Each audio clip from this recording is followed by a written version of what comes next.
Now we're going to introduce our next guest. Our next guest, I read his book and was absolutely impressed with it. Called him and asked him to be on the show, and it's taken me 5 months to get him here. Chuck Cooper. Chuck, thank you so much for being here, buddy. It is great to be with you, Joe. And so the book, Building a Multi-Generational Business on Trust, Respect, and Valuing People, it seemed like a whole bunch of yoo-hoo. Matter of fact, I think I read about half of it or skipped through the half. I sent you an email and said, Chuck, this book is boring. I did. I received, you were so respectful to me. I responded very quickly. Yeah. You did. And then I read the rest of the book. Okay. And it was great. Well, thank you. So thank you so much for being here. I really do appreciate it. Let's back up a little bit, Chuck. What is it that you do, my friend? Kind of fill everybody in on your background. My background is I am a serial recovering entrepreneur. I have been involved in ownership of 6 different businesses over the years. Grew up in a family-owned business in Illinois and relocated my family to Charlotte about 23 years ago. And really, you're one of those guys. I'm one of those guys. Okay, that's all right. So is everybody in this room, so that's all right. Yes, I was tired of the short story to that, Joe, is my parents retired and moved to Arizona. And my wife and I were visiting them in February. It's 82 degrees on the last day we're there and sunshine. And I know coming back home, it's going to be 0 when we land. And I told my wife, I said, we are smarter than this. And within within 5 months, we had bought a house in Charlotte. So Great. It was a great move. So I'm a little confused because I go to the Google, I Google you, right? And there's all manner of stuff about Chuck Cooper. So I see Whitewater Consulting. Right. And I'm curious, what is that? Whitewater Consulting is essentially a business consulting practice that specializes in human resources for small and mid-sized companies. So we basically, we are essentially a full-service HR department for our clients. But the difference we have is the way our model works is it's a hub and spoke system. So I'm basically the hub as a consultant. So I work with my clients to identify the challenges they have.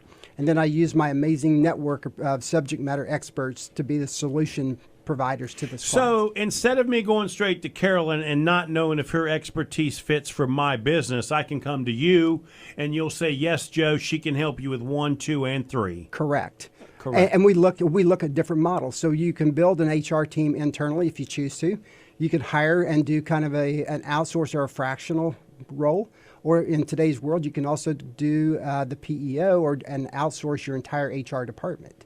Okay. So now I read your book. Okay. Okay. Let's ignore the first 2 chapters because I was falling asleep. Understand?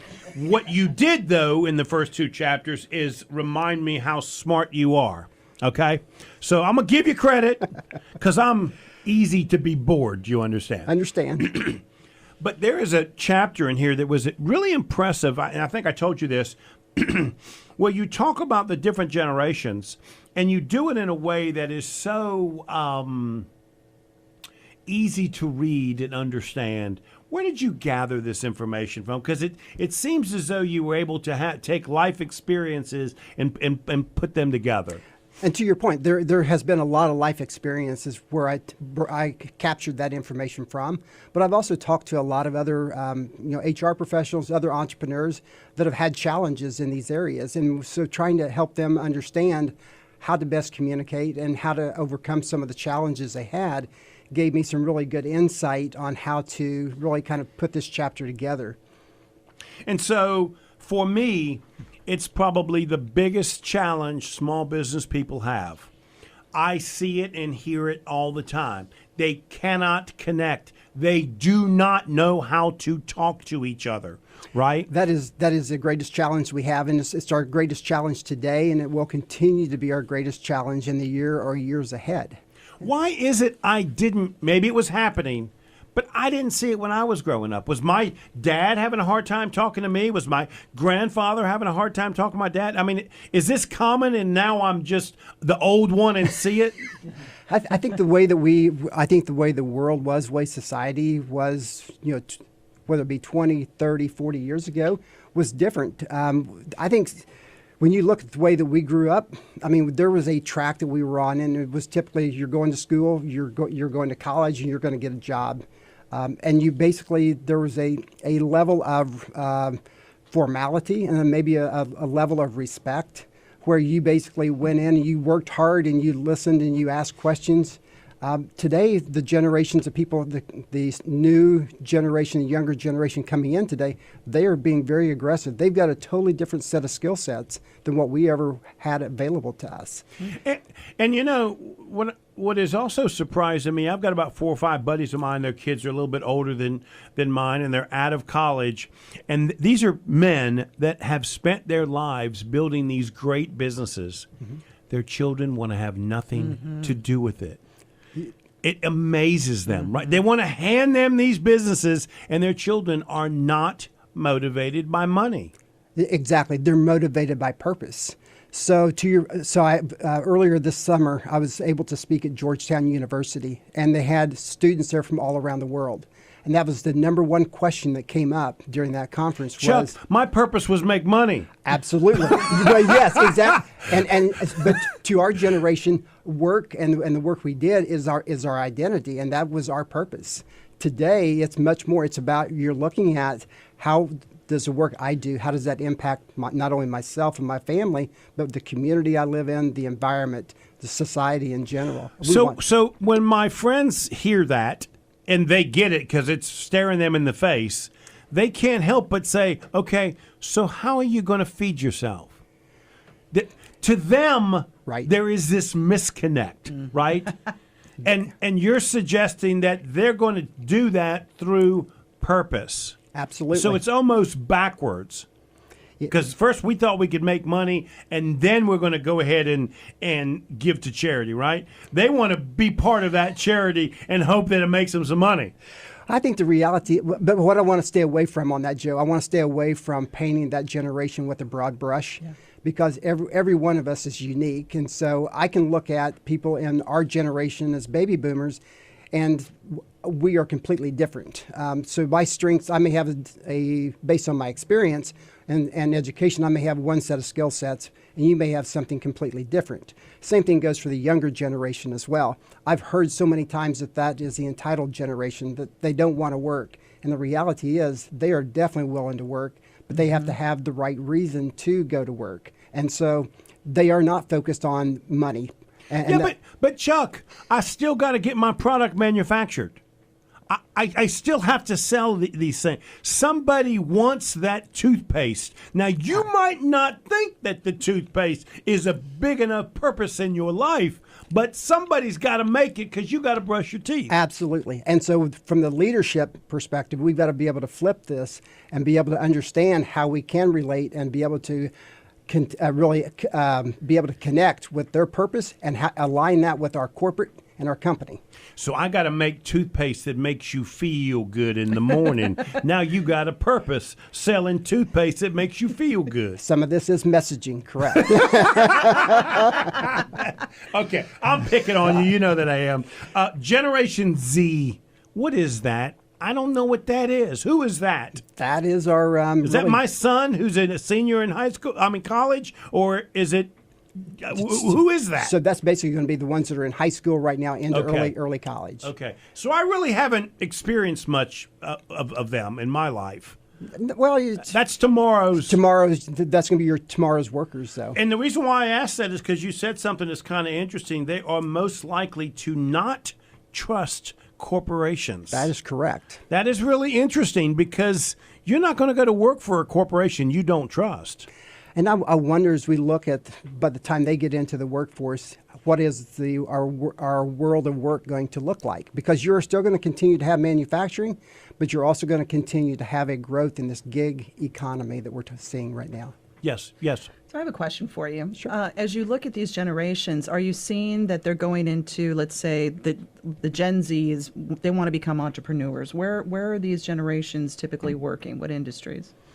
I mean, again, they're looking at where their areas of passion are and what their purpose is, and they're looking at what the mission of organizations are. So they may very well align themselves with a manufacturing company, but they have to know, they have to be able to see online as well as from their leadership what that purpose is and what their mission, vision, values are. You just hit it. You stepped right where I wanted to go.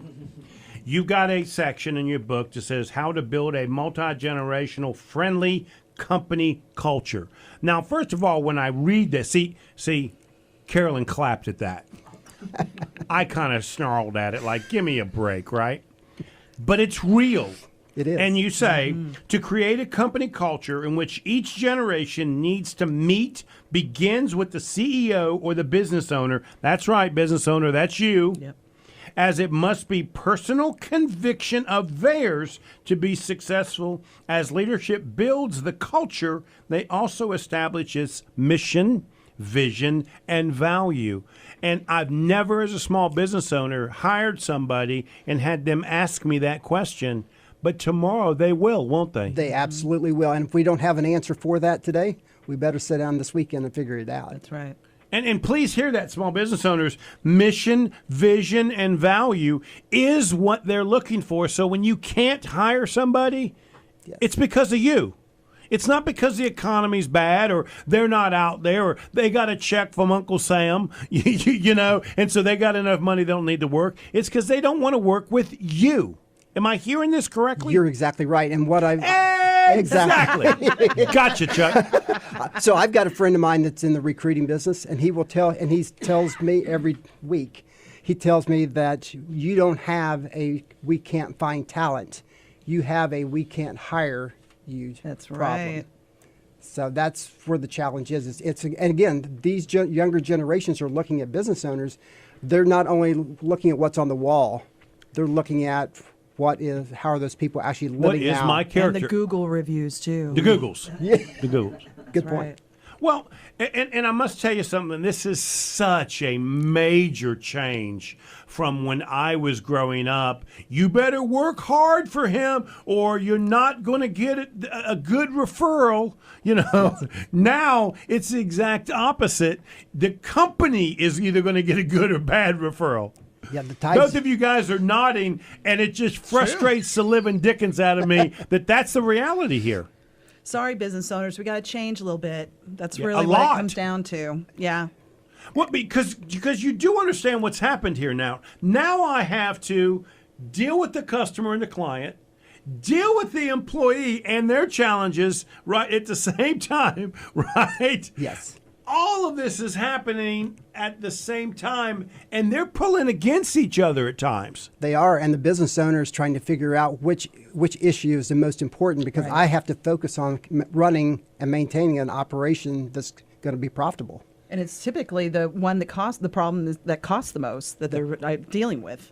Okay, to both you guys, is there a way that us small business people can discern what the values and the purpose are of the person we're getting ready to talk to? Because don't I want to make sure before I spend time interviewing them that there's a good fit? Because right now I think the problem is I'm not even looking at this. Until I read your book, I didn't know that his purpose mattered to my business, but it does, right? Because it needs to be a good fit. And that's exactly again, the younger generation, that's exactly what they're looking for. They want to know that the work that they're doing has real meaning. It's not just for the paycheck, but it is for for the purpose and how it affects the community and how it affects the world and the environment that they're going to be living in. If that's true, then manufacturing in this company and these menial type jobs, right, are going to get harder and harder to fill because they're not going to see purpose unless I create meaning and purpose manufacturing and doing these menial jobs, which means I'm going to have to totally reorganize how I structure these jobs to add meaning to them. Am I correct on that? Yeah, you're correct. And this is just a moment in time where we are right now.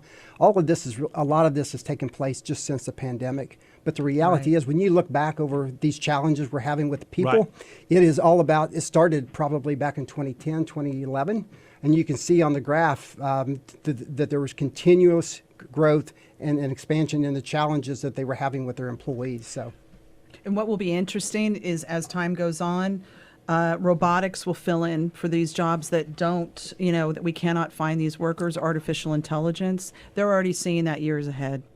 Wow. And so you end this chapter by saying having a multi-generational workplace is, in fact, the opportunity for success. I'm going to have to hire and work with people like me, like my son, and like the high school kid, all of them with different values and purpose. Correct. And so, He wanted to say exactly. I know he wanted to say exactly. I was so close. It's just the challenge that the business owner has on that is being able to bring the strengths from each of those generations together to carry out the mission of the organization, and how you go about helping those generations be able to connect and be able to work together. Because that's where we're seeing a lot of disparity within companies right now. Is there's a lot of turbulence between the baby boomers and the Gen Z because of the way that they do communicate. Finding ways to be able for them to be able to connect outside of work is really, really important for them to develop relationships so that you can have an ongoing mentoring program over the long term. Ah, interesting. So the company softball team might be coming back strong.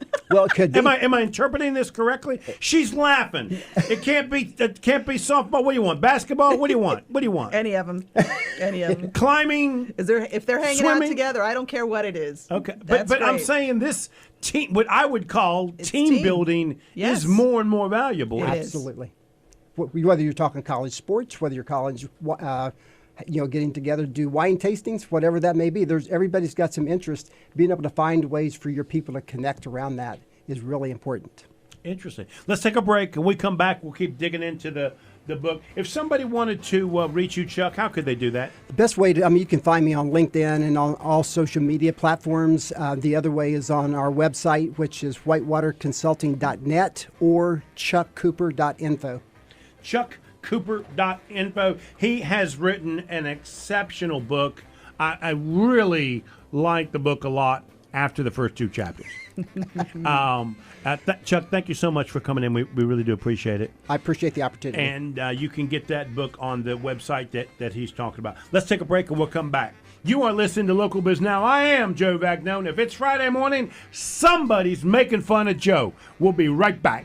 And we're back. You are listening to Local Biz Now. I am Joe Vagnone. This is News Talk WSIC 105.9 FM, 100.7 FM, 1400 AM. I am Joe Vagnone, and this is Local Biz Now, where we hope to inspire, inform, and entertain you for the entire hour. We are speaking with our guest, Chuck Cooper. He has written an exceptional book. Chuck, thank you so much for coming. We do appreciate it, buddy. Thank you. I want to ask you a YouTube question. Okay. This is for my sexy new YouTube channel. Isaiah, I need you to plop up the YouTube channel so somebody can see how sexy it is. I have 43 subscribers. Chuck, I'm hoping you can get me to 44. You ready? Ready. Here's your question. What is the biggest challenge you have encountered so far in your business career, and how did you overcome it?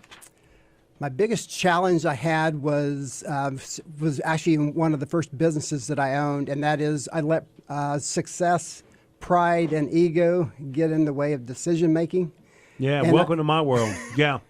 And I realized as I went through that valley of life that being a business owner was not meant to be doing it alone, and that there's real value in having coaches and mentors in your life, both personally and professionally. Yeah. And they will help us grounded when we make these great decisions that we think only us could make, And then when something bad happens, we always want to blame somebody. That wasn't me. That was somebody else.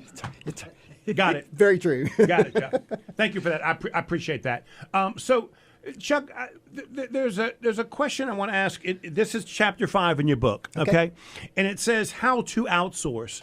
And that really connected with me because it seems like I never seem to know who I need to help me because I don't really know what my problem is, right? And so you guys are these outsource experts. Help me with this, right? Because most of the time us small business people tend to pick the wrong person to help or the wrong time to bring them on board. How do I figure this out? And I think that's what I liked about your book, and I like about the service you provide. You're going to help with that. Absolutely. And I think as I talked about in the book, I think that when it comes to the people side of the business, it's really important as entrepreneurs we figure that out, kind of what our strategy is going to be on that before we even get early on in the business, ideally before you even launch the business.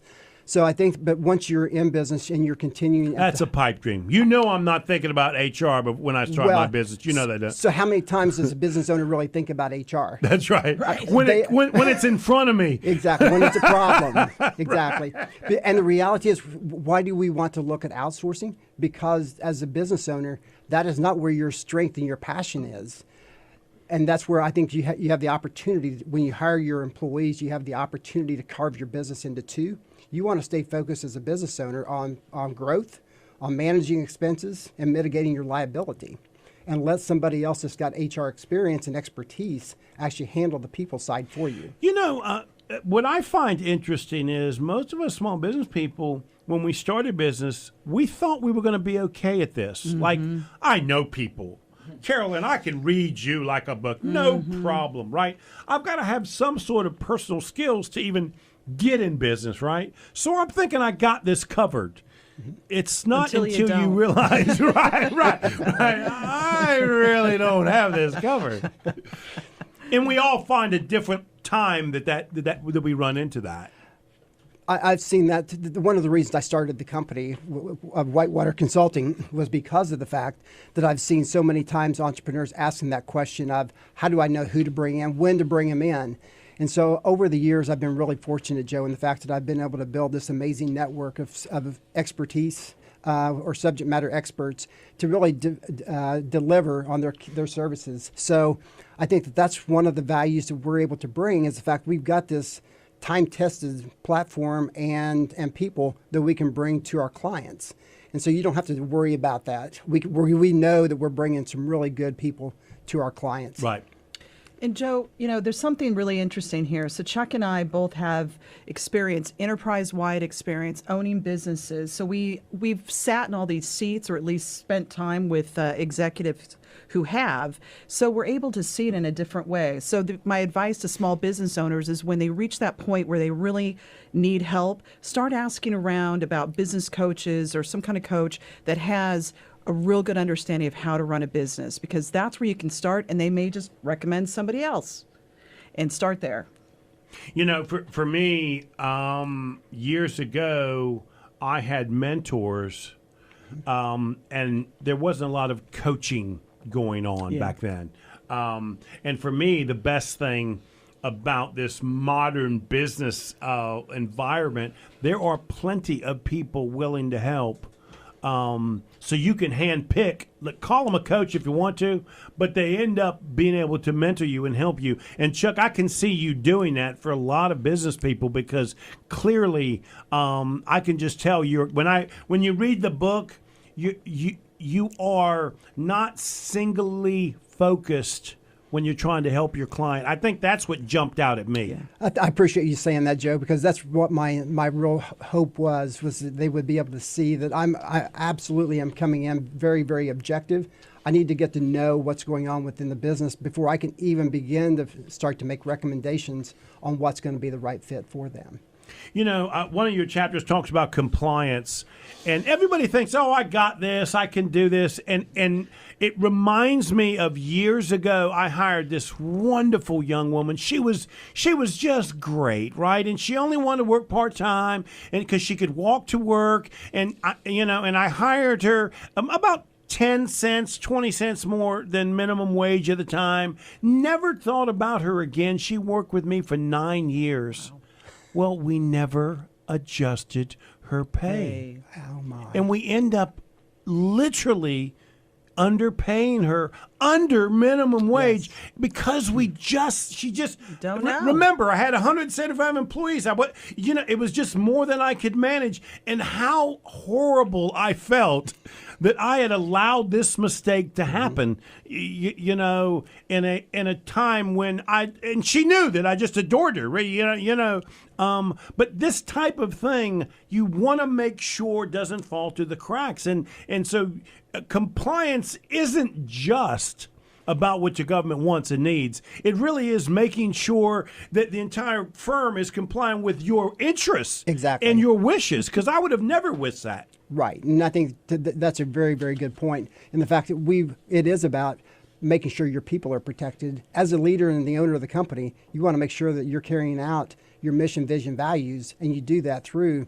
the processes and the policies. Yeah, I mean, to this day, you understand that's 35, 40 years ago. It's one of the most disappointing, embarrassing things about what I did running a great company with a great group of people. I hated that I allowed that to happen. Yeah. It really is one of those moments. And so I say to you, make sure you're trying to prevent or at least put in place. For example, we'll put in place to make sure a customer is taken care of. Yes. Why didn't I do that for staff members? Because at the time, I thought I had it. I thought I could do it, you know. And I think that's where, again, business owners, they get so busy, and they are really, really good at sales and service and operations. But then when it comes to the people side, again, there's so many emotions that can come into play there as well. So taking a step back and having other people handle that for them is really helpful. Chuck, the other thing I liked is that you help people with insurance. We do. I mean, you will advise them in the insurance area, and that is one of the things that made me see you as this holistic helper. Yeah, on the employee benefit side, we have a lot of great relationships, and I think that plays has a major impact on being able to attract these multi-generations to the workforce because they all have their own specific needs. Right. Okay, Chuck, so we got to go.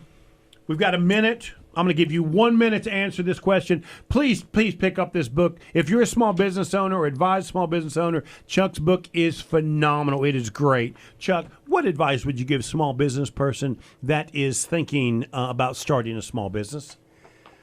I think you want to really spend a lot of time on the front end of developing your business plan, having clear vision on what you want to accomplish in the first 12 to 36 months, and really be very, very crystal clear on your mission, vision, values, and purpose for your company. Thank you, my friend. I appreciate it.